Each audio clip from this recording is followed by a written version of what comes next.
თიანეთში დღეს სახალხო დღესასწაული იზეიმეს. ფშავ-ხევსურული საყოფაცხოვრებო ნივთებისა და ხალხური რეწვის დიმუშების გამოფენა, ტრადიციული ქადა და ნაზუქი საბავშვო ატრაქციონები და გასართობის სივრცეები. ეს ყველაფერი თიანეთობა 2026 სტუმრებისთვის ვაჟა-ფშაველას სახელობის კულტურისა და დასვენების პარკში მოეწყო. წარმოდგენილი იყო საქართველოს თავდაცვის ძალების ტექნიკა და აღჭურვილობა. დაჯილდოვდნენ საპატიო მოქალაქეებიც. სახალხო დღესასწაულის სხვადასხვა შემსრულებლების კონცერტით დასრულდა. ზღვის დონიდან 1100 მეტრზე მდებარე თიანეთში დილიდან განსაკუთრებული ხალხმრავლობა რეგიონის სახალხო დღესასწაულს მასპინძლობს. ადგილობრივები ქართველ და უცხოელ სტუმრებს საკუთარი კუთხის კულტურას აცნობენ. სტუმრებს ტრადიციულ კერძებს თავაზობენ და ხალხური რეწვის ნიმუშებს ათვალიერებინებენ. დღეს აქ წარმოდგენილი თითოეული ნივთი უძველეს ტრადიციულ ორნამენტებს აცოცხლებს. ღონისძიების ფარგლებში ვაჟა-ფშაველას სახელობის კულტურისა და დასვენების პარკში, ასევე ფშავ-ხევსურული საყოფაცხოვრებო ნივთების გამოფენაც მოეწყო. მე წარმოდგენილი მაქვს ხელნაკეთი ჩემი ნამუშევრები, რომელიც უკვე წლებია რომ ვაკეთებ. აი აქ წარმოდგენილია ყველაფერი, არის ტრადიციული, არის ჩვეულებრივი გათანამედროვებული თენი. ქარგავ, კერავ და რაც არის წარმოდგენილი, შემიძლია თქვა გულახთა დიდი სიყვარულით არის ნაკეთები. სიამოვნებით მოდივარ ჩემს ოჯახთან ერთად ყოველთვის. ახლა ადრე თბილისში ვცხოვრობდი, ამ ეტაპზე თიანეთში ვარ. ძალიან სასიამოვნო, იმიტომ რომ ეს დღე აერთიანებს ყველას და ვნახულობთ ერთმანეთს. დიდი სიხარულით ველოდებით ყოველ წელს თიანეთობას. უხარიათ ბავშვებს, ერთობიან. მე მგონი ყველა თიანელისთვის მნიშვნელოვანი დღე არის. სახალხო დღესასწაულზე დაბა თიანეთში ამოსულ სტუმრებს ქართული კულტურის, ხელოვნებისა და ტრადიციების გაცნობის გარდა შესაძლებლობა ჰქონდათ საგანგებოდ ამ დღისთვის გამოფენილი საქართველოს თავდაცვის ძალების ტექნიკა და აღჭურვილობა დაეთვალიერებინათ.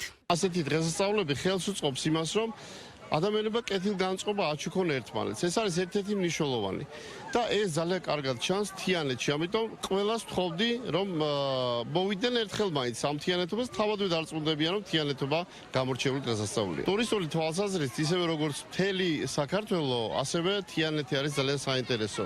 ის არის საინტერესო თავისი ბუნებით, თავისი კულტურული ძეგლებით, თავისი ასე ვთქვათ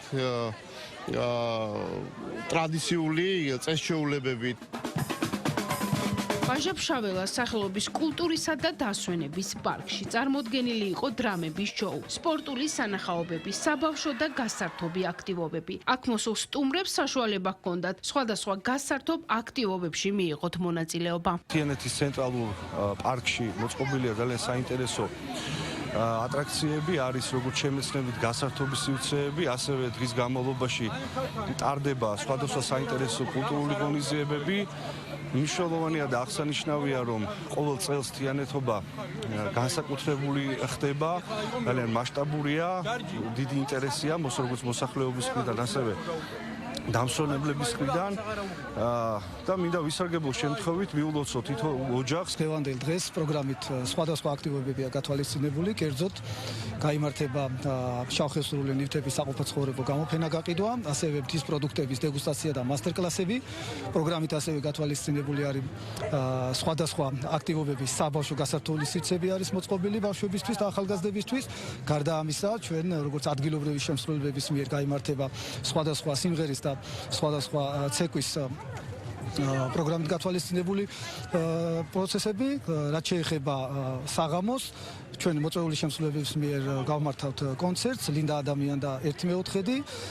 საღამო დასრულდება გიგა პაპასკირის მუსიკალური აქტივობები. დღესასწაულის ერთ-ერთი მნიშვნელოვანი ნაწილი თიანეთის საპატიო მოქალაქეების დაჯილდოვება იყო. საპატიო თიანელის წოდება 5 ადგილობრივს მიენიჭა. ერთ-ერთია 15 წლის ნიტა ჯამაგიძე. ის პირველი ქართველია, რომელიც მხატვრულ ტანვარჯიშში ევროპის ოქროს მედალოსანი გახდა. მე ვარ მხატვრულ ტანვარჯიშში, ეროვნული ნაკრების წევრი ვარ და 2026 წელს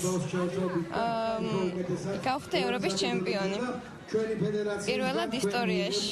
და ძალიან დიდი მიღწევა ეს საქართველოსთვის ჩემთვის ძალიან დიდი პატივია, რადგან თიანეთის მერმა თავად ლევან ციკლაურმა გადმომცა ესეთი წოდება და ეს ჩემთვის ძალიან დიდი мотивაცია, რადგან მომავალში უფრო მეტი ვიშრომო. ქორეოგრაფი გახლა ვარ. 60 წელი შესრულდება მომავალ წელს, რაც მოღვაწეობთ. სახალხო სარიმუშო ანსამბლის წოდება აქვს მინიჭებული ჩვენ ანსამბლს. ჩემი უღრესთან, აცგარდაცვლის პარდაგუშერაშვილთან ერთად დავაარსეთ ანსამბლი. 1967 წელს მოზრითა და შემდეგ ბავშვთა ანსამბლი, რომელსაც ნაკადულები დავარქვით. ნეტი პასუხისმგებლობა დამაკისრა სიბერი ჟამს. სახალხო დღესასწაულის ფარგლებში თიანეთში ღონისძიება დღის ბოლომდე გაგრძელდება. ადგილობრივი ანსამბლების შემდეგ სცენას მოწვეული შემსრულებლები დაიკავებენ, ხოლო საღამოს თიანეთობა 20-26 სადღესასწაულო ფოიერვერკით დაიხურება.